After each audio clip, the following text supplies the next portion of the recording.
for Milshadowing. Late 90s, early aughts horror film has an and or also starring Tony Todd credit cliche. This asshole kid has a poster of Pecker in his room. Pecker! And he doesn't have any other movie posters. Apparently Pecker is this guy's Scarface. You gotta leave that on. Yeah, it's like, tell you, made the last flight without the plane crashing or anything. Whether your mom takes it off here or someone with the airline takes it off there, it doesn't matter. This tag is making no more flights. Every time I set my alarm to wake me up at 1:80, I always end up selecting AM and not PM. Oh, also, look, movie, you could have easily just made the flight number 145 or something, and you could still have this neat transition to the airport. But because you've changed the clock to an impossible time, now you're making me wonder if the spirits in charge of this final destination are actually giving weird clues to its victims, which, why would they do that? Hey, Hitchcock. Having as obvious of an Easter egg as naming a character Hitchcock in your horror film. And yeah, I caught the teacher's name as Val Luton. Here, have to. Floating head. Roll credits. September 25, 9:25. Your birthday is the same as your departure time. People who notice things. Man, things sure have changed for Allie Larder in just a couple of minutes. Earlier, she was wearing a sweater and reading Tropic of Cancer. Since then, she shed the sweater, added another book, and is listening to a Walkman and has bought coffee. You'd think she'd simply wait until she got to the waiting area to pull out all this new stuff, but the movie's got to find a way to drop another clue of their impending doom somehow. Perished. You gotta go torque a wicked cable, and then right after you, like directly after you, walks in Krista or Blake. Why is Alex concerned about Krista or Blake? He's catching the eye of Clear, and yeah, her name is Clear, but that's Allie f***ing Larder. Gotta hand it to James Wong for pioneering the overhead double shitting shot, aka the Bird's Eye 2 steamer, which trailblazed cinema into a whole new era. That's a good sign. Younger the better to be a f***ed up guy to take down this plane. I think it's kind of f***ed up how many of these kids are concerned or obsessed with the idea of the plane crashing, and then it actually does. And by f***ed up, I mean convenient and sinful. Yes, switch seats with Krista. Oh, God. I would, but I got a bladder.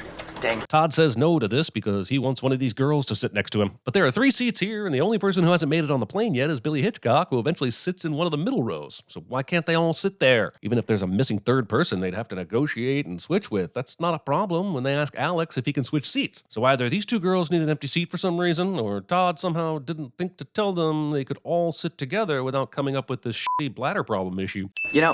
Because of you, I gotta sit here and watch f***ing Stuart Little. Why is that the only option? I'm glad this plane goes down. And yeah, there's a baby, but that baby would prefer the plane crash over Stuart Little. Kind of amazing that in Alex's vision of death, he got a premonition so clear that he got this low-angle shot of Billy's enormous bag of Whoppers during it. Also, Whoppers. Why is Krista back up here across from Miss Luton again? She should be in the back of the plane where she took Alex's seat. And yes, this is just a vision, but considering how accurate down to the last detail Alex's premonition is, it's still getting dinged. What an asshole. It's not a joke! It's not a joke! Alex, take it easy. It's not a joke. Sit down, bro. Why the f*** does Jack McPhee here take so much interest in going after Alex? Is it because the movie needs to fill its Dawson's Creek screen time quota? Go check him out, see how he's doing. I guess 5th build on Roswell wasn't enough cred to get you past the 17-minute mark in a 2000 horror film. No one gets back on board. No one gets back on board. You haven't even heard the whole story yet, and you're ready to kick a bunch of passengers off who weren't even part of the problem? But hey, you got the cast of the movie you wanted off the plane, so good for you guys. Larry's the one making sure Cruel Intentions 3 here doesn't fight Wild America, but as soon as he leaves, they just stay seated? The airline's not taking this very well. They'll let one of us back on. The rest of us can take an 11:10 flight. Where did Ms. Luton get the second flight info from? The officer just told her that one of them could go on the current flight, and that's it. He said nothing about a second flight. There they go. Here we stay. Everyone makes such a big deal about not being on this plane when they've already been told they can get on another plane that lands 3 hours later. And yes, we sinned the idea they'd even have knowledge of that, but since they apparently do, here's another sin. I didn't really think it was gonna happen. If that's the case, Alex, then why did you really get off the plane? Ooh, what a gotcha that is. Alex was kicked off the plane, dude. Even if he can't remember, I'll remember for you. Sure, he made it where they had no choice but to kick him off, but he didn't just leave the plane. Thank you for the ride. And no worries about not pulling in the driveway or closer to my house. It's not like it's raining its ass off or anything.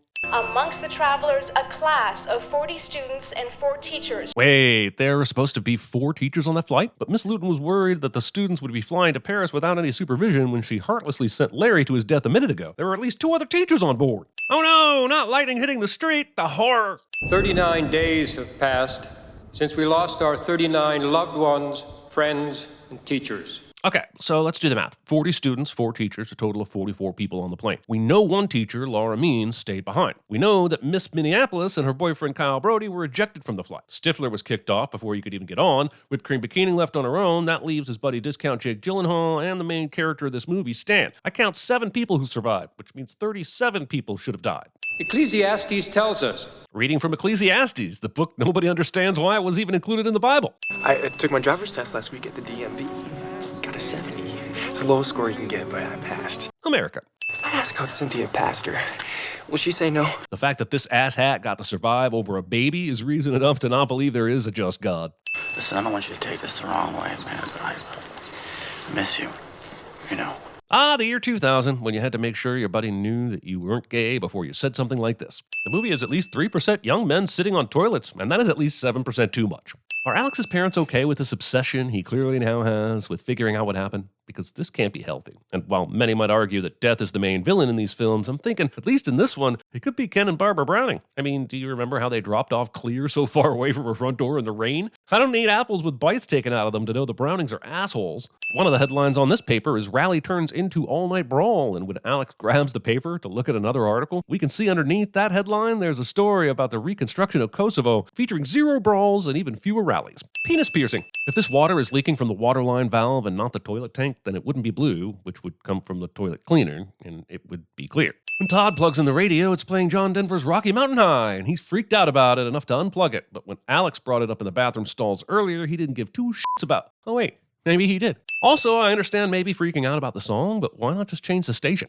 Alex is browsing a penthouse, then a fucking owl flies up to his window. Then he throws the penthouse at the owl, and the fan shreds some of the magazine. And somehow the fan cuts a page so perfectly that one of the pieces lands on Alex's legs that says Todd. This shit is more random than the stuff people have to do to travel through the multiverse and everything everywhere all at once. Also, to be fair, Todd probably needed a dot. His parents didn't even love him enough to give his name a second D. Todd is holding clothes in his left hand before he slips, and when it cuts to the shot behind him, he's no longer holding the clothes. And he didn't drop them either, as they're nowhere to be seen in this shot. Also, I don't do physics often, but when I do, I will note that literal Grim Reaper or no literal Grim Reaper, all of this death is bullshit. Oh yeah, death. You probably should make sure you clean up all the evidence before anyone comes in. You'd be the prime suspect in this case, and you're already on your 2nd strike. Maybe call Todd's house instead of just showing up, since pretty much everyone in town is f***ing terrified of you right now. Read the room, Alex. Get out of here. What the f*** is Clear doing there? How would she have known anything was afoot at the Wagner residence? She's gonna give some I feel what Alex feels excuse later, but yeah, I'm not convinced. I don't think she thinks clearly enough to make clear decisions such as these. Didn't you see it? Not technically, but my whack material got torn up by the fan and Todd was written on the strip of paper that blew back onto my lap. And I could have called and warned you and maybe you would have saved your son's life, but I decided I would just run to your house and make everything super weird because that's how I roll. Almost autumn. It's only the end of June. Focus even now, just 1 week into summer, you can almost feel autumn coming. I like being able to see the future. That was a really long and convoluted way to get to that observation. I'm beginning to think this whole script was written by a Rube Goldberg machine. Why were you there last night? Man, he sure got over Todd's death in a matter of no time, didn't he? This was Alex's best friend. I know because I can still feel you. That's why I was there last night. Damn, maybe she has powers too. I'm sure this will be brought up again and have importance to the plot later, and they won't forget about this at all. How the f*** did you guys know there was a stained glass access door on the top of the roof? You guys visit this mortuary often? I think since Todd's arm moves and Tony Todd shows up right after that, we should rightfully call this a Todd scare. Also, did he just come out of a fucking cave? The red light that we stop at or run. The people we have sex with or won't with us. Whoa, you went from traffic light to sex pretty quickly, didn't you? Fan of David Cronenberg's Crash, I see. Does that mean if you figure out the design, you can cheat death?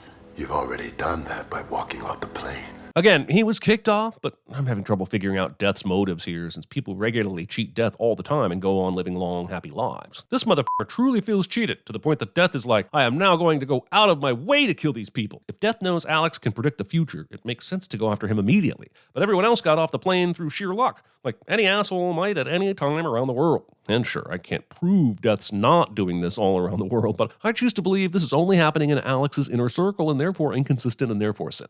But remember, the risk of cheating the plan, of disrespecting the design, could incite a fury that could terrorize even the Grim Reaper. I thought it was the Grim Reaper you were talking about, Mr. Bloodworth. I guess he's talking about God? But if that's the case, didn't God give Alex his weird warlock power? I'm very confused. And you don't even want to with that, Mac Daddy. The idea that Candyman will be intimidated by the Grim Reaper enough to refer to him as a Mac Daddy you don't want to with is disappointing. Did you see Todd die?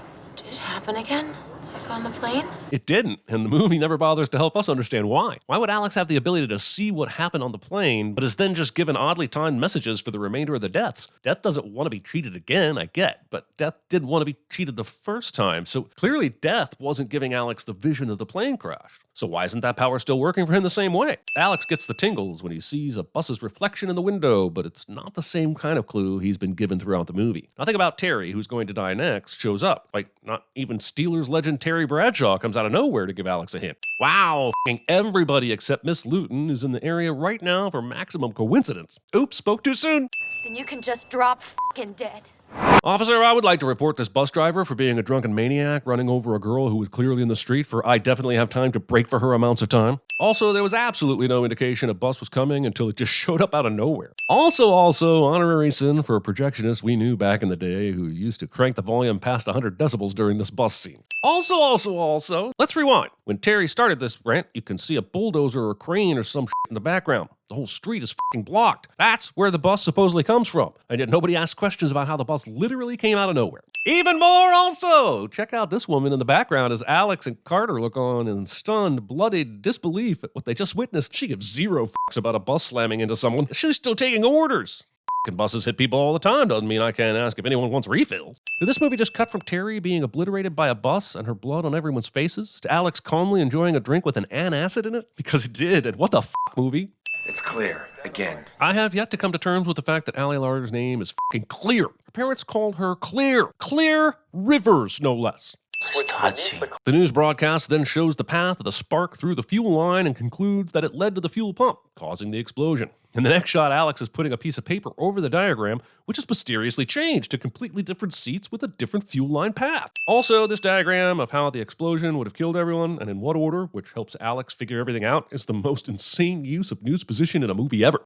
Die in the order they would have died. A fuel line path does not prove who would have died first, and most of these people would have likely died instantaneously. In Alex's vision, there weren't several explosions, there was one giant explosion. I guess we could be talking about separate deaths in a matter of milliseconds, and milliseconds are people too, but I hate so much the way this order is explained that I'm sending it anyway. Just looking at my own front yard makes me feel nothing but fear. And Alex will conveniently be creeping around outside Miss Luton's window as soon as she looks, because horror movie. Mom's favorite. Oh, come on! Also, there are no John Denver greatest hits albums that start with Rocky Mountain High. That song is usually like the 11th or 13th song or some shit, depending on what compilation you buy, but this is Greatest Hits, which came out in 1973, and it's the last song on side 2. Also, there's more John Denver in this film than the first Oh God film, and he fucking starred in that film. I'm not going Dahmer on you guys. Whoa. Who the fuck was thinking anything about Jeffrey goddamn Dahmer during any of this? First your friend Todd, then Terry Chaney while you were at the scene. But there's zero chance Alex killed either Todd or Terry. Everyone else thinks Todd killed himself, and Alex wasn't at the house regardless. And there are several witnesses that can prove Alex wasn't driving when that coked-up bus driver hit Terry. I realize this has to appear strange to these two agents, but there's no way they can think Alex has shit to do with the deaths. They're wasting a lot of time questioning Alex if they actually think there's someone else involved. Now, can you promise me that no one else is going to die? No, I can't. As long as I'm in here, it's out of my control. I'm sorry. Okay. Go ahead. Get out of here. This works. The kettle might have whistled, but there is zero steam coming out of that bad boy. Enjoy your mug of lukewarm water, Miss Luton. If death has this much control over physical objects, why all this f***ing around with cracking mugs and hoping water drips to seep into a computer later? Make a knife float in the air and stab Miss Luton if you need her dead. Or just blow the house up. Both of these things happen eventually anyways. By the way, Rocky Mountain High is still playing after Miss Luton heated up a kettle and made tea, making this the longest a 4-minute and 43-second song has ever played. Water seeps down into a computer that is not turned on, and yet it causes this monitor to smoke and explode, sending a shard of glass into Miss Luton's neck. I mean, I understand Death is pissed, but this is just being a dick now. They just let Alex walk away instead of offering to give him a ride or call him a cab. I guess this is that suburban part of New York where all the neighborhoods are a short distance from the police precinct. That's helpful. Okay, now we're just making huge stretches to give Alex clues in this movie. A burning pile of leaves? Yes, there is a fire going on at Miss Luton's right now, but that's only part of the problem, since she's bleeding to death from monitor glass. No, man, don't do that. Haven't you ever seen North by Northwest? Well, probably not, but you have a poster of Pecker in your room, so it wasn't a huge ask. Also, I love how he realizes that touching the knife was a bad thing to do, but then just drops it at the crime scene like the fingerprints will disappear once the knife hits the floor. Billy once again shows up out of nowhere at the same time all this shit goes down, continuing the theme that all the survivors are connected. But if that's the case, where's Allie Larder and Kerr Smith? They're at home, washing their tights. If he does contact you, I think that it would be in the best interest of your safety if you called us. I grant you, the Miss Luton death is the first one that actually looks like it could be murder. But do they really think Alex went back to Miss Luton's house to kill her after being interrogated? And once again, he didn't cause the plane explosion, and he clearly didn't kill the other two survivors. It would actually make a lot more sense if the cops believed the whole death has a plan. Carter, you dick! Does Carter just always plan sudden stops in his car to wherever Billy is riding his bike? Why'd you want us to meet you here anyway, huh? Because they're watching me. See if I go to Alex. But won't they be watching you getting into Carter's car and then just follow him to Alex? He could be anywhere from here to a mile down the road. But mostly he'll be here. Like, right here. It's almost too easy. But also, why did Clear know that Alex would be at the beach? I don't remember anything about him being here before or saying he liked coming to the beach, and definitely didn't tell anyone he'd be here tonight. When I was a kid, like 6 or 7. Skip! No, we're taking you to my dad's cabin in the woods. It's only a couple miles from my house. Who has a cabin in the woods only a couple miles from their house? At that point, just live in the cabin. And they blame me for Todd, they blame me for her, they blame me for the fucking plane crash. Well, no, they very specifically told you that they don't blame you for the plane crash. It's all the stuff after that they blame you for. Please.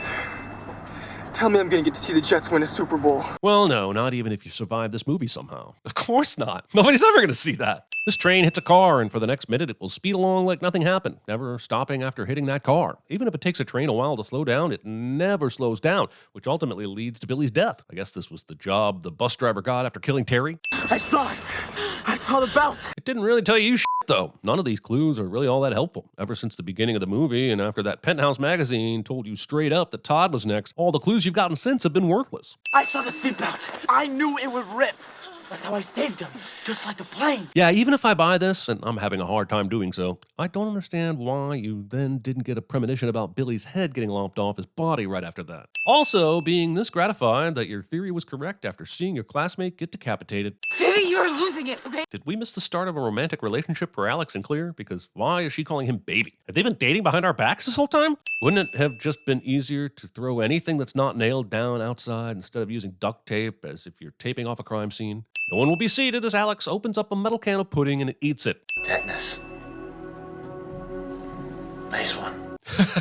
Did Alex really think death would get him back with tetanus? I mean, I'm totally with you on death has a master plan and you have to figure out how to cheat it, but tetanus? That's taking a little too far, Alex. But I got this cabin rigged to beat you now. I guess it's possible that Alex doesn't know how far over the line death has gone to kill people in this movie, but he's got to have some suspicion that it doesn't matter how much he death-proofs a place, death can simply make shit happen. Maybe the movie is saying that Alex is overconfident and he doesn't really know what he's talking about. So if that's true, here's a sin for overconfidence. The back of this photo shows the year, 1986, but Clear is at least 7 or 8 in this picture. If this movie is set in 2000, then that means Clear is a 21 or 22-year-old and still in high school. She was there a minute ago. You guys were peeping into a teenage girl's bedroom? Kristen asked me to change seats, but I never moved. Alex is about to use this reasoning to change up what the order of the deaths should be, but it doesn't make any sense. He did move in the premonition, and even if he was able to do something differently if he had stayed on the plane, he didn't, and one would assume that Krista and Blake would have been sitting in the back now that Alex's seat was available. So clearly Death's roadmap is based on the premonition, and not what happened after. I never moved. Clear's seat was in front of mine. She's next. This diagram suggests that tiny explosions happened in specific seats first, and completely avoiding anyone sitting next to those seats. Then the huge explosion happened that later killed everyone who wasn't already dead from front to back, in that very specific order. How the f*** do you accurately determine the order from this bullshit? Apparently, there's a crazy storm going on right now, but the woods are lit up like there's a full moon shining directly into it. If Alex is next, then why wouldn't Death attempt to kill him while he's running through a forest? Or tipped over his canoe and caused him to drown? Death doesn't seem to take the best or easiest opportunities to fill out its scorecard. Honestly, with the tree falling on Alex and the crazy live wire flipping out at Clear's house, I'm not sure why neither of these kids are dead yet. If Death wanted to kill somebody, they'd have done it by now. Nobody's been saved or pushed out of the way or anything that could cheat Death, so what gives?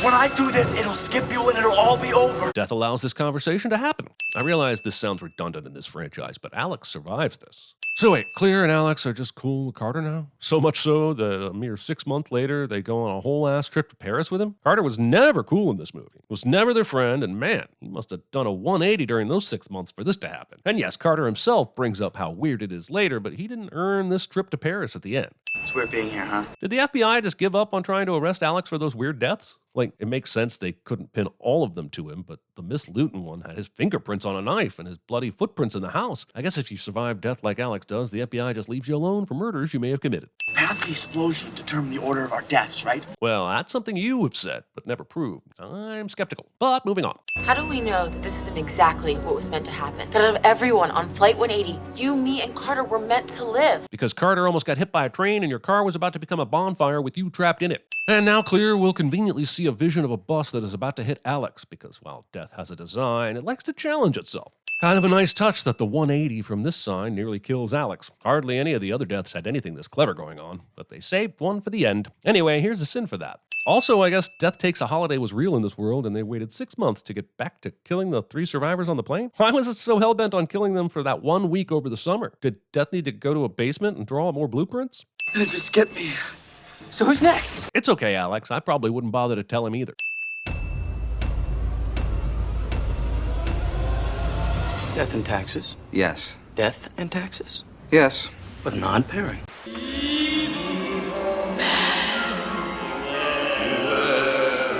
The white zone is for immediate loading and unloading of passengers only. Listen, Betty, don't start up with your white zone again. Excusez-moi, écoutez. Qu'est-ce que c'est l'annonce? Speak English, Marlena. But you are aware that Amazon does ship discs, right? And if you order that disc and it does not come in a timely fashion, you're going to call them and you're going to say, where's my stuff? And Amazon has to assume responsibility. Nobody forced you off the plane. You said you weren't friends with those that were. So, Clear, why did you get off the plane? Umbrella captured me at the Arcadia. We were headed somewhere called the Hive. Got loose, killed the pilot, crashed here. The wrong kid died. Hey, did you know that dinosaurs are not extinct? Because birds are dinosaurs, and they're everywhere. There were a couple of moments there where I almost believed him. How about bullshit, Sam?